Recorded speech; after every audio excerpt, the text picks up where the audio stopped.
All right. Welcome back.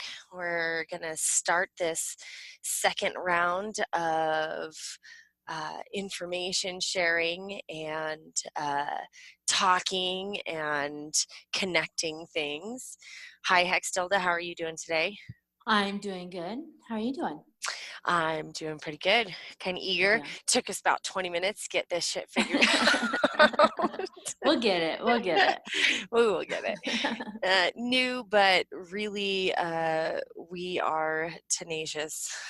Yeah.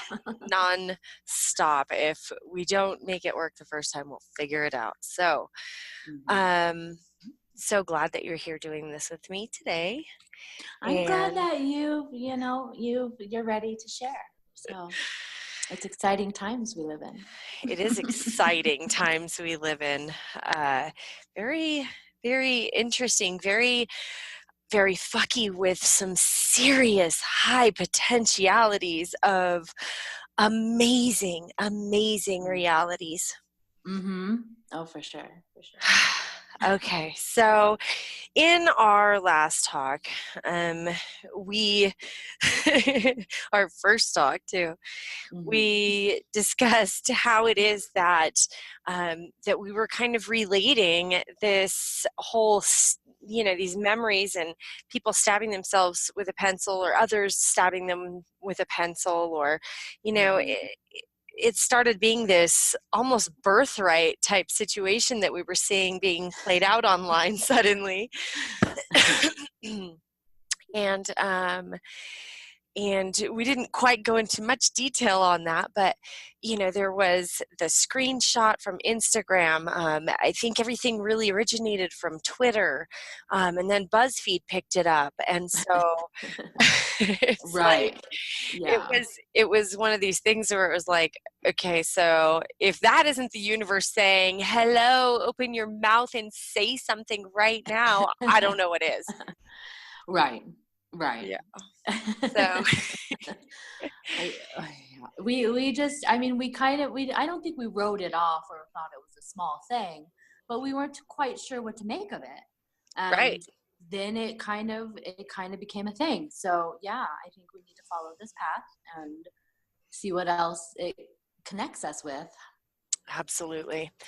That's the exciting part right now, I think, is I can't wait to see what comes Yeah. from this, and what kind of things people find in their own lives and reflect upon. So if you haven't listened to the first episode talk, we're not really quite sure what to call this just yet. Right. Nothing really feels right, words are Right. so limiting. Yes. Show doesn't feel right. It's not just a podcast. Yeah. It's multifaceted, as everything Hmm. is. Hmm.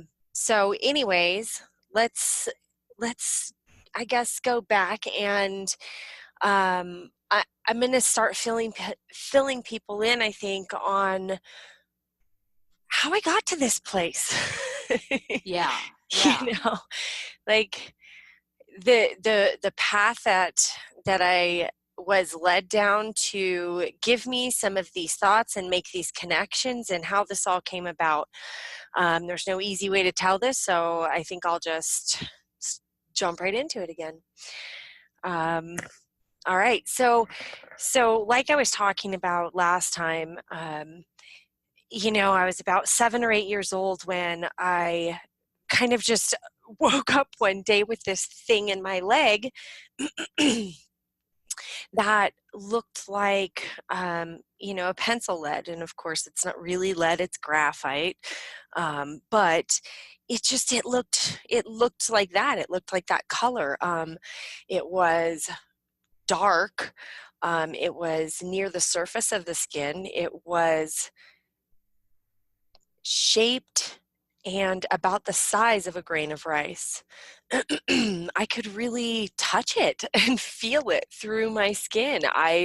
Over the years, I would play with it all the time. When I was wearing shorts in the summer, boy, I was always pushing on that thing because it's just the weirdest thing. Why is this thing in my leg? And over the years, the amount of times that I just felt like I over my life, I kind of always was creeped out by the thought of anything being in my body that I didn't really consent to.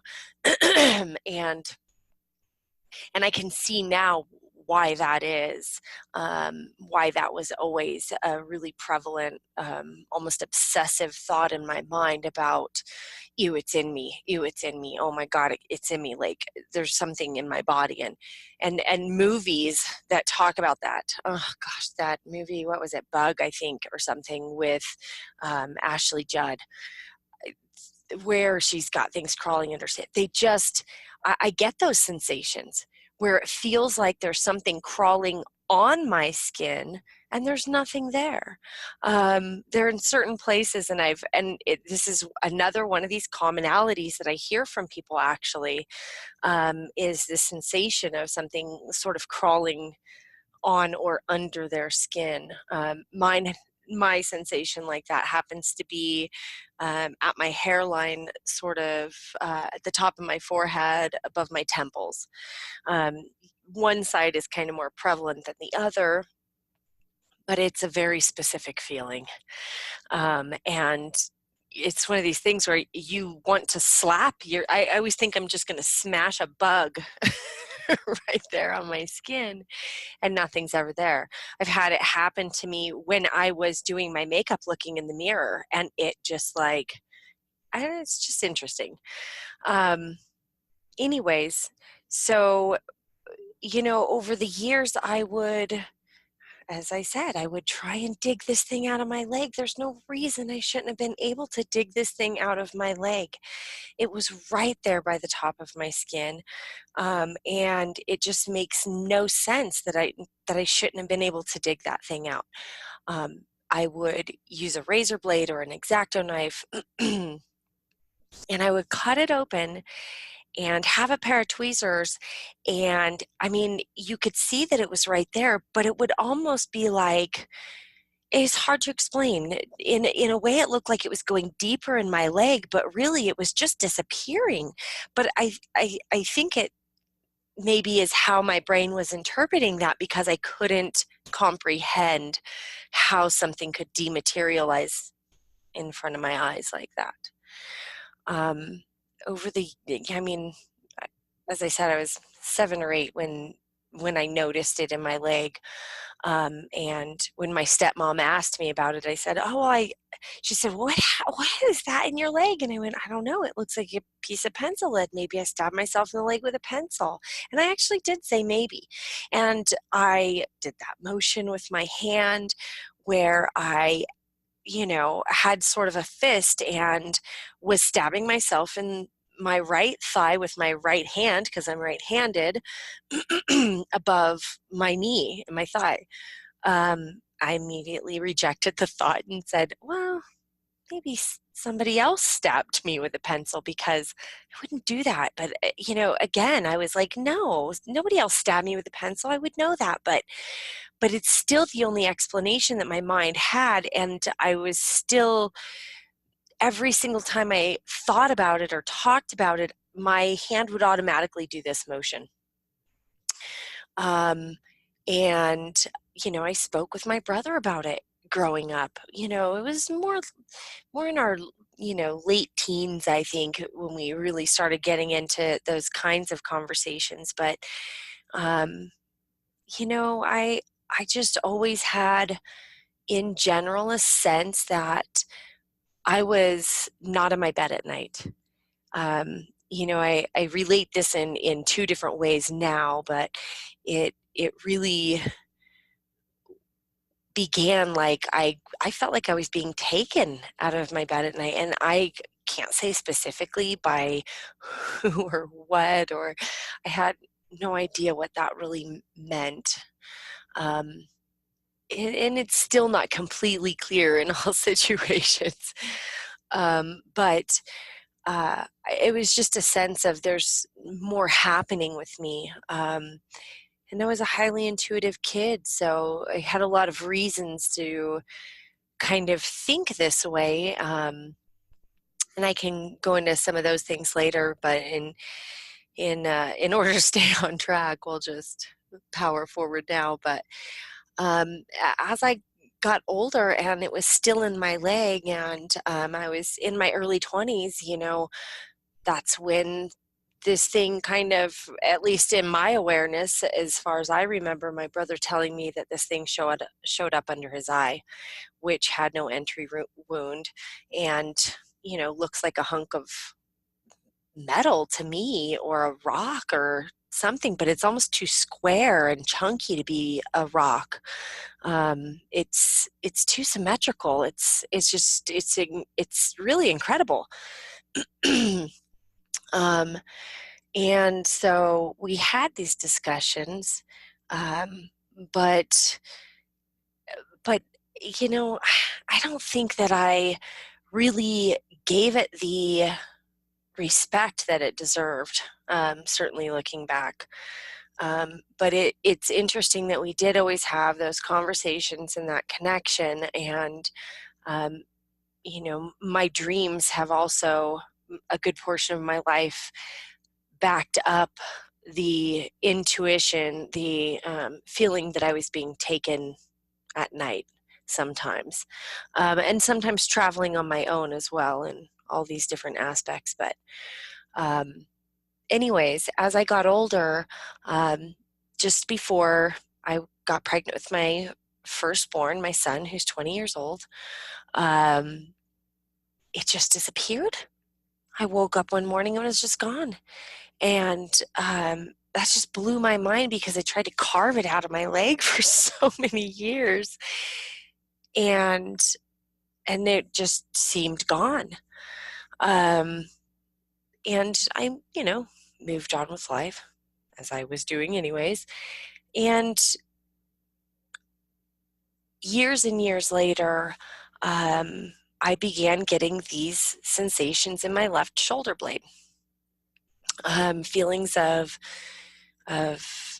being shocked, feelings of vibrating pulsations, pulsating vibrations. I mean, all of these really weird sensations from this one area. And one of the main aspects about it was how extremely painful the skin was in that area. I mean, it was just so sensitive to the touch, to the point where I often wondered, well, do I have shingles? I would hear people talk about how painful their skin was when they had shingles, but it wasn't that. And there was no abrasion, there was no rash, um, there was nothing to really signify why my skin felt that way there. And there were certain tank tops that I would wear and bras that I would wear that would just rub right there and make it, I mean, it just literally was painful all the time. And what I found was that a lot of times when it would have the sort of extra sensations, instead of just the painful skin and this, it would get this feeling of tightness in the skin and super sensitivity, but the feelings that would come inside, the vibration and the pulsation and the shocking and electrical, like needle feelings that I would get, those would come when I was thinking about certain things, talking to certain people, the subject matter that I was engaging on, and it really began getting me thinking. And really around that time, it was a lot of dream stuff about extraterrestrials and things like that. Now, to be clear, I'm not saying that I believe per se that those things are related to extraterrestrials or not. Um, as you know, Hextella, the evidence that we've put into place doesn't necessarily point that way per se. Right. Um, it's all that multifaceted It aspect comes is. in again. Yeah. Um, There's many facets and many factions Yes.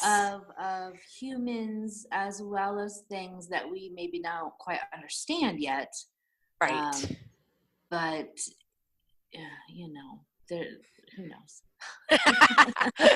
uh, well, I mean, yeah. Uh, it's certainly not easy to explain just yet the things that we've come across, and that's why we're Right. having these conversations, because Right. um, we both know we watch a lot of different channels on YouTube that do talk about this, and we have a lot of friends that have had these experiences, and clients, and have spent years networking with people who have these experiences, and um, I I kind of feel like this is so much more common Mm, than most people are willing to even consider. yeah. Um, I would actually argue that I'm not all that different than anybody, really. Right. Um, Right. I've had some unique things, and we'll talk about that stuff later. But on a whole, I think that that's the entire point of this, is that, and I feel like I've always known that what I was here to share with people was how completely, amazingly unique everyone is in such an important way, and Mm-hmm. how absolutely necessary everyone is in this puzzle of this reality and awakening, and Mm-hmm. and building our reality intentionally in the way that we would like to see it. Yeah. Right. Anyways, Right. Right. um, so basically, these experiences with my back led me to, I mean, this was before my daughter was born. I want to say, I really wish I had written down an actual date the first time I really remembered this. I just remember that I would just scream out in pain, and I would have my husband like look under my shirt on my shoulder, and like sometimes I thought something's biting me there. It has to be, like someone's just shoved a needle deep into my back, like they have to have. And he was always just like, yeah, I don't see anything. Sometimes after I would touch it, it would be really red, because as soon as you touch it, it's excruciating. Um, and so that carried on for years. I mean, years. My daughter was born in 2002. She's going to be 17. My son is going to be 21. Both of their birthdays are coming up soon. And so this has been going on my entire life. And really, the most painful part of it that I really consider to be, well, the physical and mental experience of it was absolutely torture. Physically, mentally, emotionally, spiritually. I mean, on every level that you can imagine. I, there's not very many people that I could just hang out with and openly scream out in pain, and that wouldn't be like, oh my God, what's wrong? I mean, it's not something that I can hide. And it makes life incredibly difficult, because even my family, I have to hide that in front of, because they don't understand. They don't understand. It's nothing I can point to and say, look, this is what's going on. And it's nothing that you can just very easily explain. And certainly it stretches a person's conceived reality to even engage on this subject in this way. And I really just am a normal person who is a mom who loves to grow plants and loves animals and wants to provide a healthy, environment for my kids and help people do better than was done to them and understand how that's their most powerful position in life to be in. And this, it sort of stifled me for a good long time because I couldn't put it into place. So years and years and years went on of this thing kind of torturing me. And sometimes my husband, he saw it. He acted like he believed me. He damn well knew it was happening. And sometimes he was supportive, but for the most part, that's just not the reality of how things turned out. But um, 2012 came along, and that's when I finally left my husband and moved, 8 hours away to Southern California with my kids. And I had, at the beginning of the year, been certified by Dolores Cannon in QHHT, which is a past life regression, a form of past life regression. If you don't know what it is, totally go look up Dolores Cannon and check it out. It is amazing, amazing work. Changed my life big time. At that class in 2012, I met some amazing people that are still really a very important part of my life today. One of them became my Reiki teacher, and we had a lot in common, and I just learned so much from her. She really helped me become who I became in my work today. I owe her so much. She's an amazing woman. Her name is Amunet uh, Alabris, I think is how you pronounce her last name. I'll put her website in the description of this video. Anyways, she's the one who in 2012 introduced me to Steve Colburn, who was Dr. Lear's materials scientist and partner, and also one of Dr. Lear's patients. And as a matter of fact, the one whose toe was being operated on, and the implant that actually dissolved, dematerialized on camera. I saw that video in February of 2017.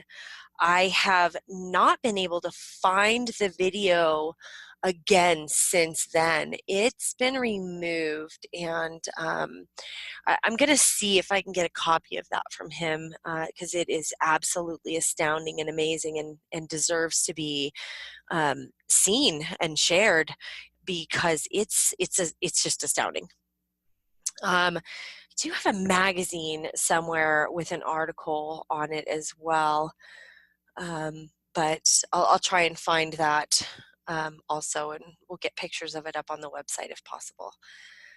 Anyways, so it was Steve who I was trying to go see in 2012 when this thing in my back, broke into 3 pieces and spread apart and had me on the floor just screaming, crying, writhing in pain.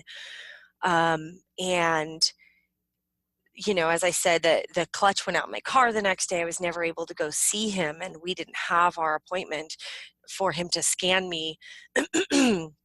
And at the time, it was, again, that was in 2012, I think, or at the very beginning of 2013. I believe it was the end of 2012, though. At the time, Dr. Lear was still alive. But what's interesting is I had no idea. First of all, I hadn't even ever heard about Dr. Lear at the time. And I certainly had no idea that Steve was connected to him.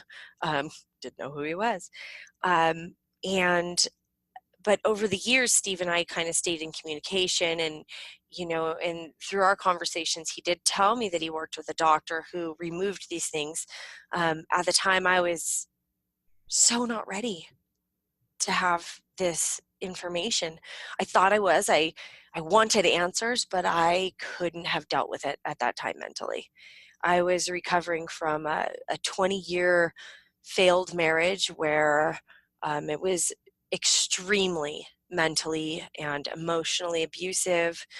And I just was not ready for that information. And so I can see why things kind of turned out the way they did at this point. But um, I didn't know that Steve was connected to who he was connected to, and that Dr. Lear was, in fact, really the only one who was doing this stuff.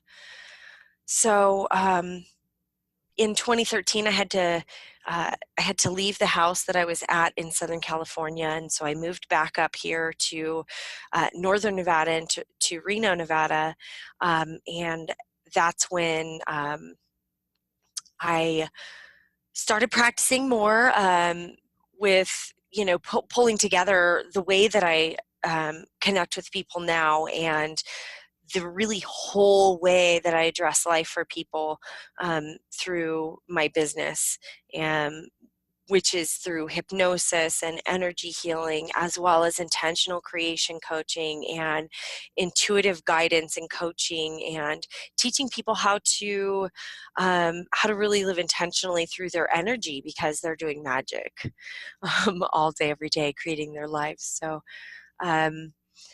around that time is when things just started getting interesting in life again, and this thing in my back, these things now at that point, because they had spread out, they were kind of being quiet for a while and hadn't done much in life, and they were really shocking me, and I began having all of these crazy dreams again.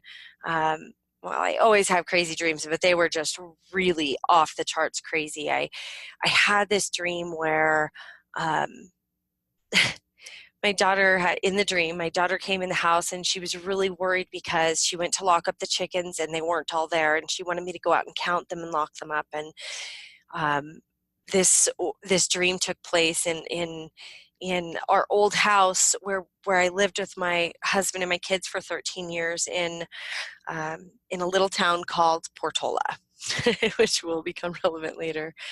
And I go out the back door, and there in my dream there were all these huge pine trees in my backyard, which wasn't how it was in real life. But anyways, these huge trees were the first thing I saw when I came out the back door. And as soon as I looked up at them, I noticed that there were portals on each of these three biggest trees in the backyard. And as soon as I noticed the portals, these wolf type entities, beings, creatures, crawled out of the portals on each of these trees, one in each tree, and they had these glowing red eyes. They looked Egyptian, really, almost, and it kind of took me a while to put that into place. I don't know why, but they were like these wolfman creatures, and they all came out of the portals, and as they were like halfway out of the portal, they all looked at me at the same time. I knew that they were there to monitor me, to monitor my thoughts, to record my brainwave activity specifically. They all connected with me telepathically, and then they crawled up to the top of the trees where they just watched me. And it's like I let out this big sigh, like, oh man, here we go. And so I go over to the chicken coop, and I open it up, and it's all the chickens are there, and I close the chicken coop door, and I know I close the chicken coop door, and I see that there's a pitchfork next to it. And I see the pitchfork, and I kind of know that I'm going to have to do something with it. So I pick it up, I turn around, and there's like this group of people near me, like, I don't know, 9 to 13, 9 to 11 people or something like that. And they are like, they're all acting like they're zombies, but they weren't actually zombies. And I kind of felt like I knew they were behaving like zombies, as if it was a program. And I knew that I had to kill them. I knew they were watching me. I knew that if I didn't kill them, they would know that I knew, whatever that meant at the time. I wasn't really clear at the time what that meant, but I knew that I had to kill them. They were a couple feet away from me, and I had to pick up the pitchfork and kill them. And so I did. And with each person that I killed, this is so horrible. It was super traumatizing. I kept thinking, how am I going to rectify this? It was just, it was so damaging to my soul. It was hugely affecting me. And I knew that I had to mask a certain aspect of myself so that I could do this. And I also kind of knew, yeah, I knew it was a dream, even though I wasn't in the kind of lucid state that I get into when I'm in a different aspect in my dream state. Anyways, that was basically it. I woke up just super, super triggered and traumatized by the dream. I knew it wasn't nothing. I've always known with certain dreams when they weren't nothing. So it's how I get a lot of information. And then it was around that time that I actually went into my daughter's dream intentionally.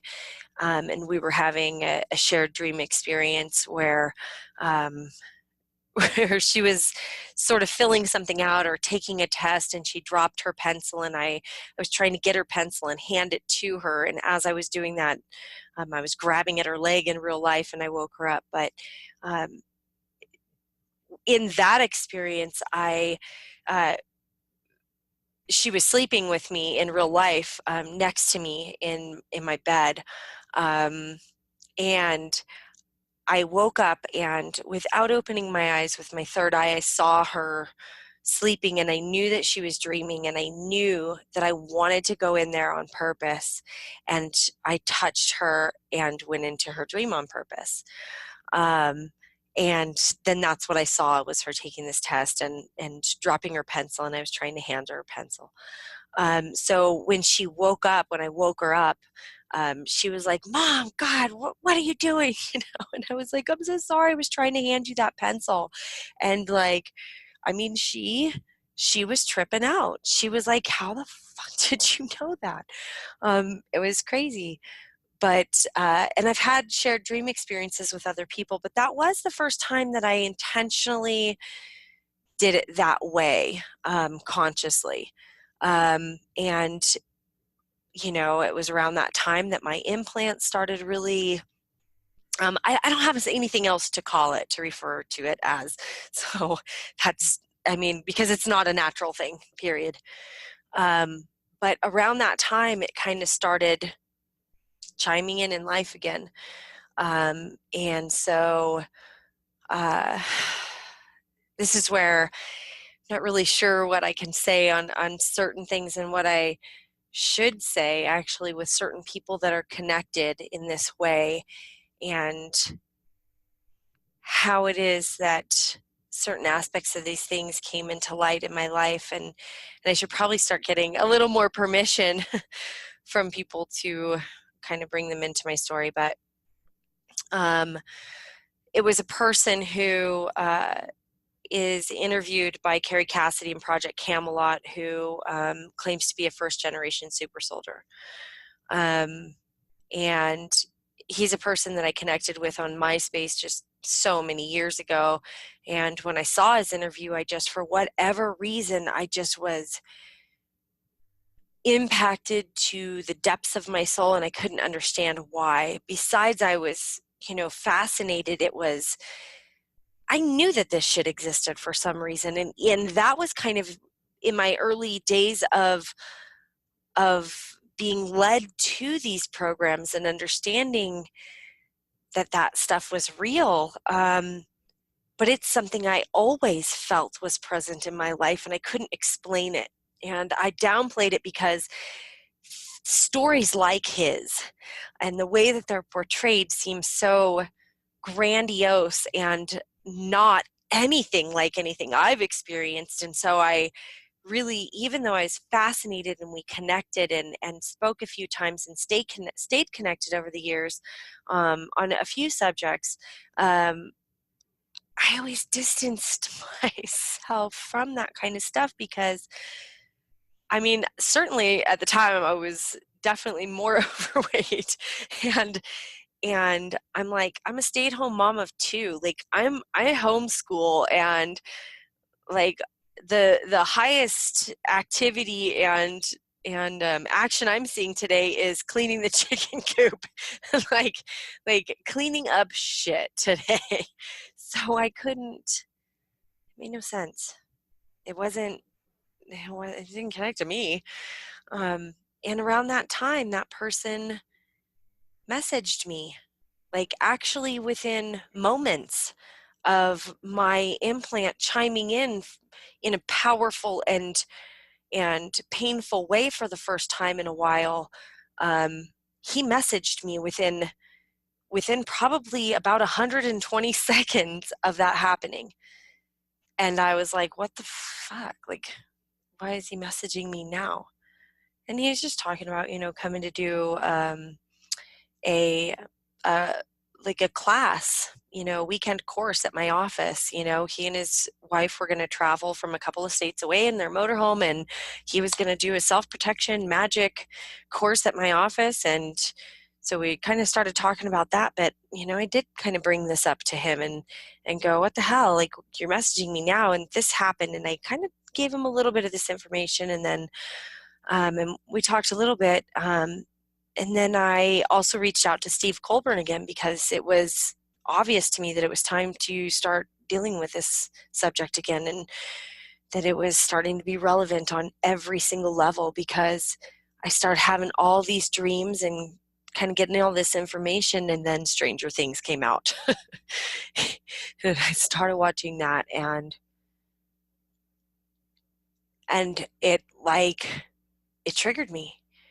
It triggered a sequence of events and a deeper look into things in a way that I probably wouldn't have taken if that didn't come out when it came out, but it came out after. And yeah. Um, anyways, I don't know what that bell was for, but maybe I should stop for a second and kind of let you pipe in. It might be maybe a timer, because we only get so much time on this one. So okay. We're at 38 minutes. Okay. But it's not saying. Okay. I don't know where I think it tells you. Okay. So, but yeah, there's so many aspects to your story, and your dreams really are just so interesting. And I was tearing up a little bit hearing that wolf dream again, because it just seems so much more than a dream. It wasn't a dream. It's such a hard, it's such a hard kind of thing to explain to people who want to see evidence. Right. And it's like, some of these things you kind of just have to have a baseline understanding that everything we think we know is a lie. Right. And we're not things aren't what they seem. Yeah. And we know that to be true. So oh man. Dreams, yeah. Yeah, and the way these things connect, you wouldn't think that it really is going to play out this way. Yeah. But it does. And it does for a lot of people. And that's the thing, I have to be, quite frankly, after I got this message from this man who is this first generation super soldier. And I don't love that terminology. But for lack of a better, get a little convoluted. They do. And it's hard. And perceptions and all that. But right. So just try and fill in any way you want to make this apply for yourself, and ditch anything that sounds like bullshit that doesn't work for your filter, by all means. Mm-hmm. But if it doesn't resonate with you, there's a reason. It's not for you. Yeah. But I hadn't really thought about him in a while, and I did go and listen to the very latest thing that he had done with Carrie Cassidy and Project Camelot, and it was, I think, at the Wake and Aware conference, and so I went and listened to kind of his most recent thing, and this talk that they did, and I don't know why. I just, you know how when you research things, you go down this path and then Yeah. that path, and it had been a while since I had done any research on these programs and that aspect. I'd been, working hard on other subjects and stuff. Mm-hmm. But when I listened to them talk, and they were talking about all of these programs not just being like the one that he had been involved in, but like how many they used, Right. how many there were where they used people All in the sorts. dream state, Yeah. Yeah. Yeah. in the astral realm to do things. And when he Incredible. said that, I just started fucking bawling, and this thing in my back lit me the fuck up, and I was on the ceiling and I was crying, and I had goosebumps on my goosebumps, and every cell in my body and every strand of DNA was just standing on end, and I was speechless. Like I wanted to scream out in pain because I was literally being tortured at the moment, which is hugely how I figure out if I'm on the right track or not sometimes, because Right. because because for whatever reason, you know, I get notified. But it put a whole new, I put on a whole new pair of spectacles that day, and I couldn't have perceived that that's where that was going necessarily at all. And I don't know why, because quite frankly, where I am at now today on Sunday, January the 20th at 2:26 p.m.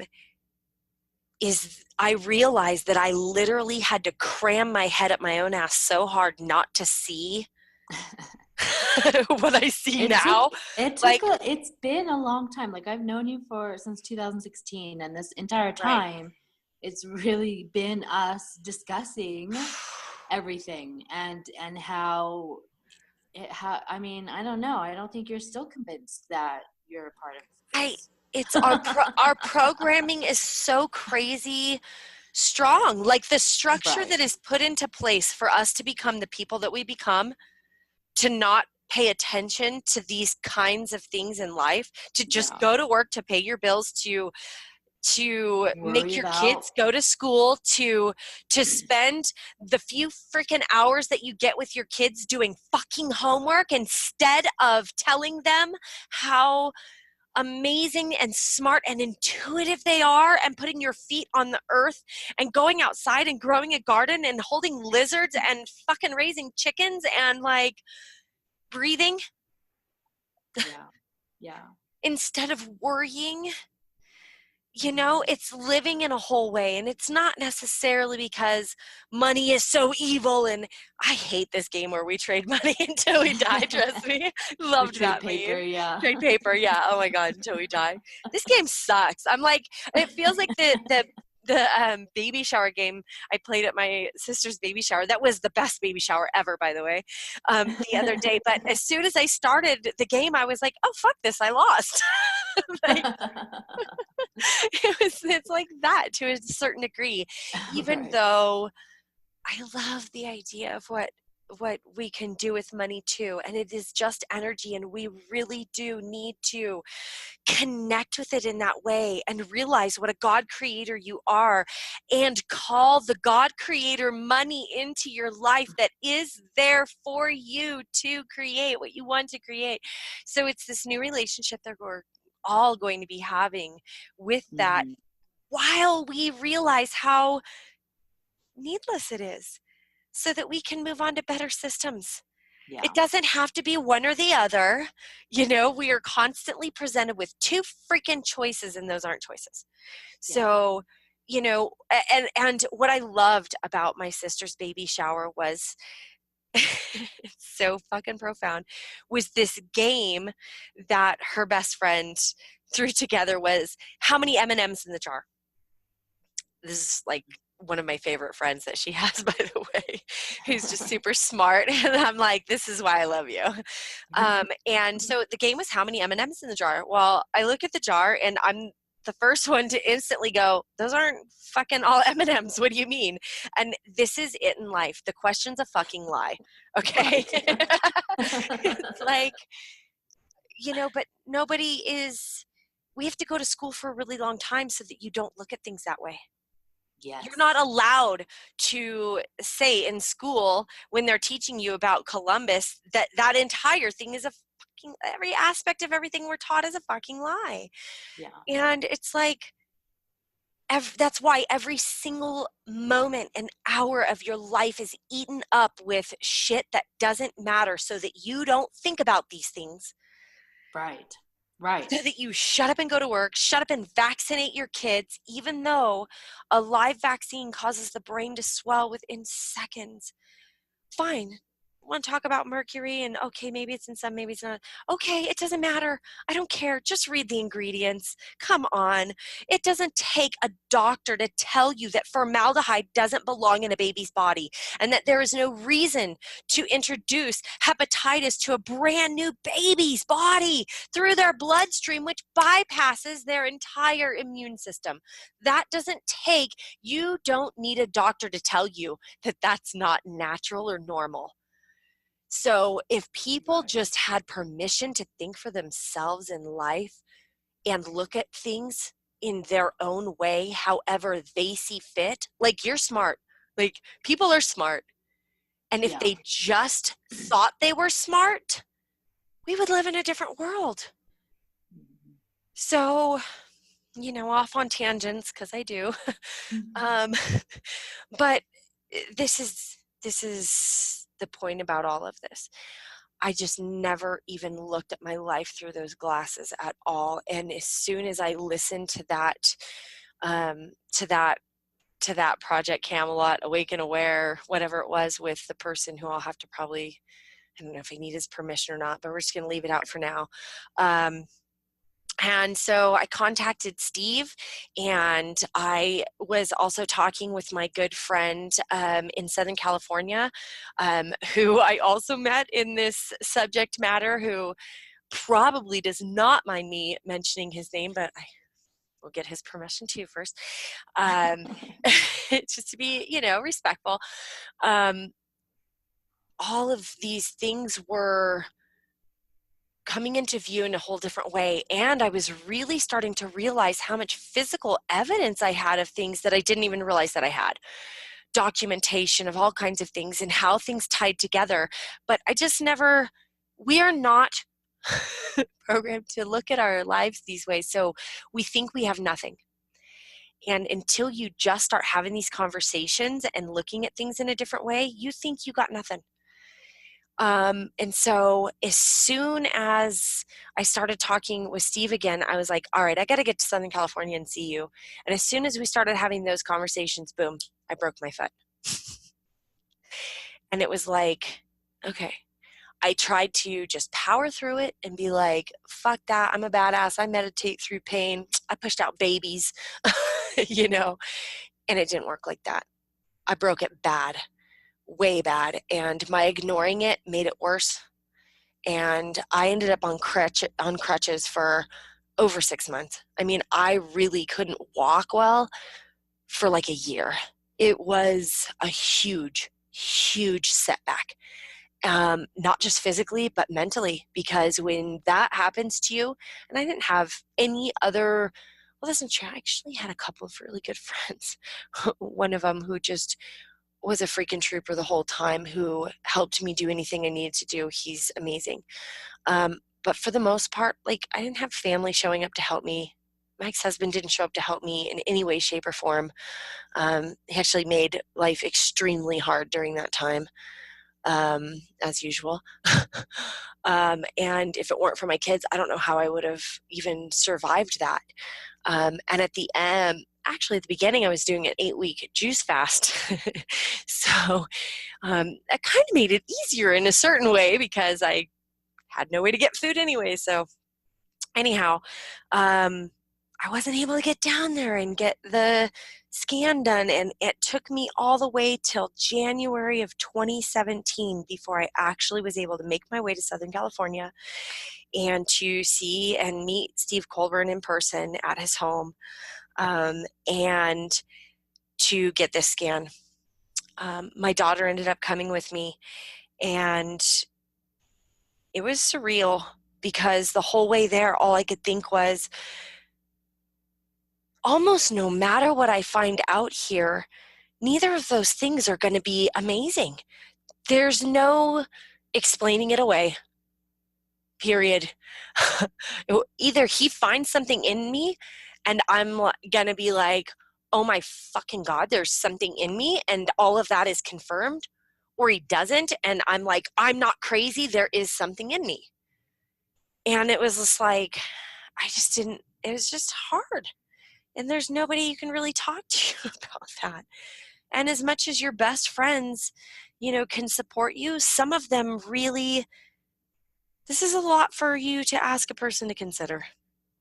And you can only expect so much of people, and nobody has your experience. And we, ultimately we have to be enough for ourselves in this world. And it's actually how we are so much more powerful together anyway. So, but we're human, and it's an experience, all right. He basically found in me all of the same things that I knew were there, and right where I knew they were exactly too. And he found some other things that I wasn't really aware of, that really made a lot of sense as soon as he pointed them out, but I wasn't really mentally prepared for that per se. And how was he? I mean, he wasn't, you say scan, but what do you mean by scan? So that's his do? terminology that he uses for what he does for people. And he uses several different types of equipment to do that. Let's see. And by all means, I encourage people to contact him themselves, and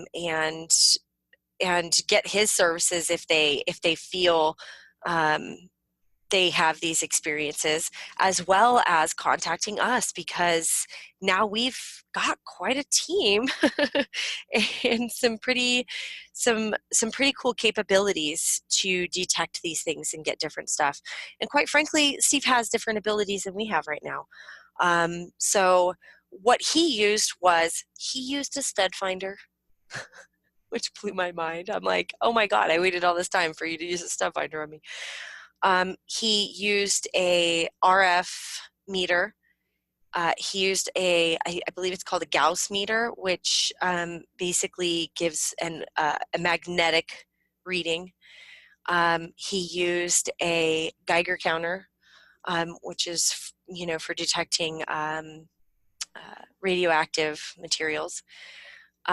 He does a black light scan kind of over your skin to see if you have certain markings on your skin that he believes is tied to certain experiences.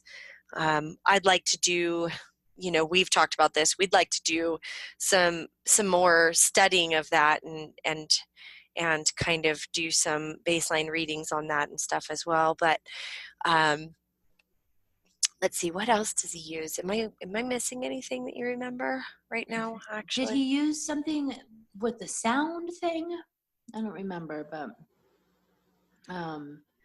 something that picked up sound, I think, wasn't it? Gosh, I don't remember. I We have would him on have to get video, with him but and ask. Yeah, well, and I'm not sure that he used all the same things on me as he used, or at least on that time in January of 2017, yeah. as he did when he was here in, let's see, that was in April of 2018, when he came up here to Reno to So. for us to have a meeting and kind of see some other people and stuff. Yeah. Anyways, so he wrote me out a little, piece of paper, and he marked on there what he found where and stuff, and what the readings were. And then when I left there, I went to gosh, I can never remember the name of the town. I'm horrible at this. It's over there where Knott's Berry Farm is in Southern California. To meet my friends from Facebook who I never got to meet in person, who I'd been connected with for years and years and years, who I met through another person who I saw on a Project Camelot interview, who claimed to be a third generation super soldier. And kind of going back there a little bit, when I connected with him on Facebook, which is around the time that I met my friend who I went to see in Southern California, January of 2017, and his wife, it turned out that he and I were born in the same hospital. This person who says that he's a third generation super soldier. And later I'll probably bring in names and stuff. I just don't feel organized enough right now, and like I've gotten permission enough from certain people to say that. But anyways, that's how we were connected. So it's just interesting that it's always these people that are involved in this stuff that I didn't even know were involved in this stuff. I didn't even know that he was involved in this stuff. The person who I went to see in Southern California to meet with. And now he had a couple of ways that he was going to see if he got readings in the same, in anywhere on my body actually. And so he did a, I'm doing air quotes, scan of my body as well once I got there, and it was the same day. Now he and Steve Colburn had never met. They didn't know each other until I connected them later on. But my friend in the hotel room and his wife, he found basically all the same things that Steve found as well, with different stuff. I can't remember. I know he got some RF reading or used an RF meter, magnetic gaussage or something like that. I think I would have to have a conversation with him and refresh my memory on what sort of things he used. But he basically found the same things, which blew my mind. And that entire trip, I mean, that'll have to be its own show. Our visit at that hotel room, the type of monitoring that we were under while we were there meeting was blowing my mind. That's its own entire, like, 1 or 2 hour show right there alone. But just to, I mean, we're already at like almost an hour here. So I don't know. What do you think for time here? How long should we go next, Hilda? Oh, well, what kind of it comes next? So you've talked Gosh, a little bit about kind of the implants in the body and the pain, a little bit about the dreams. Um, so what's kind of the next aspect of gosh. this? Well, I guess just kind of trying to go in order. That trip was just absolutely off the charts, accelerating and Where you got activating. scanned. Yeah, just the whole. So why don't we kind of maybe wrap up this one then Yeah. now, and then we'll start a new one talking specifically about that trip. Okay. So I guess in closing on this one, it was probably important to talk about because it was the most validating experience I had had probably my entire life, to know that I wasn't fucking crazy. I always knew I wasn't crazy, but I was so afraid that if I talked about this to very many people that they would think I was crazy, even though there are a lot of people that I talked to about this my whole life. Like, I don't know, something's in my back, a lot of my good friends have always known. And, I suppose I'm really glad that I was like that now, because it freaking lends credence to my story, man, because Yeah. I have always, with my close friends, openly talked like this and about these experiences in my life.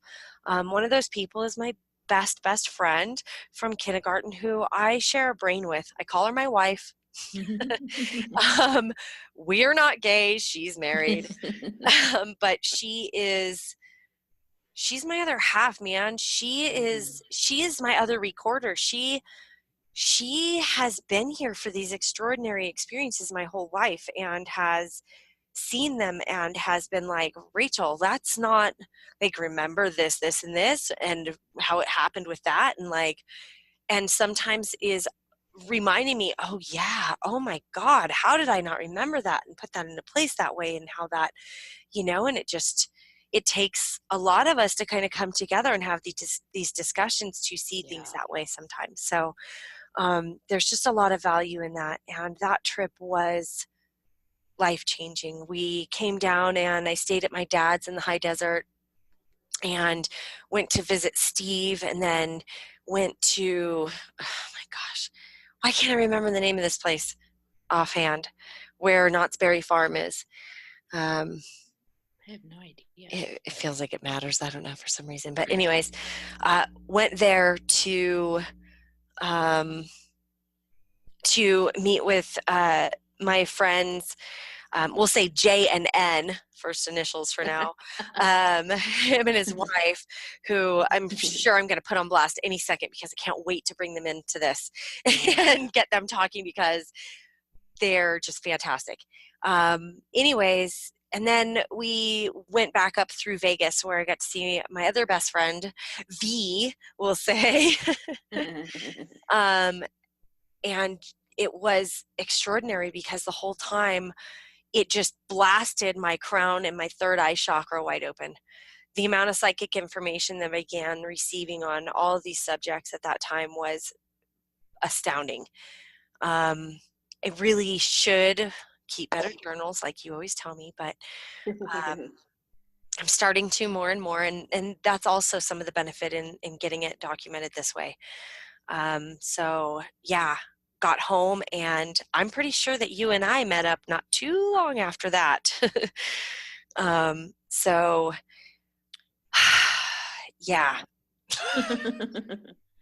I looked up Knott's Berry Farm, and it says Buena Park. Thank you. Okay.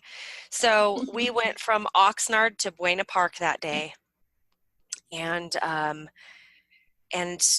I actually, you'll have to write it on a list, Hextelda, for us to do a whole show on that, because it was nuts.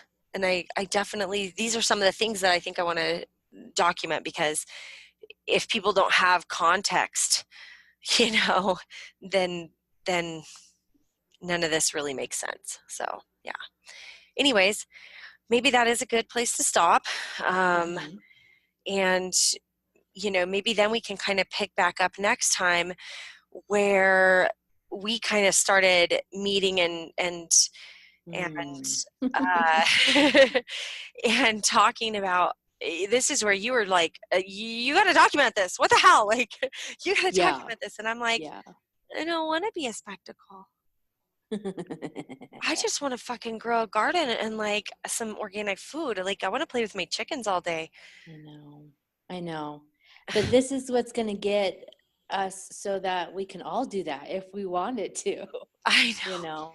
So that's I know. That's definitely, that's where I do believe that. And so that is ultimately why we do this. Yeah. So, all right. Yeah. Well, it's been really good talking to you about this, and maybe we'll do another one today, but let's get this one up maybe as soon as we can, and we'll go on from there. And I think maybe we'll really bring in some of our findings from Stivers next, really, so that we can kind of make it, valid for people to kind of start peering into their pasts and in their own lives and see who has something to chime in about. Right. We can go over all the commonalities that we've found. And yes. It kind of picks up a little bit. So yeah. Slow down, but but that's the fun stuff right there. So, all right. Really thankful to anyone who joins us on this journey, and please like, share, comment, subscribe, and email us, please, because there are reasons to talk about this. Anyways. Yeah, definitely. All right. Take care, everyone, and we'll talk again soon. Bye, Hex. Bye.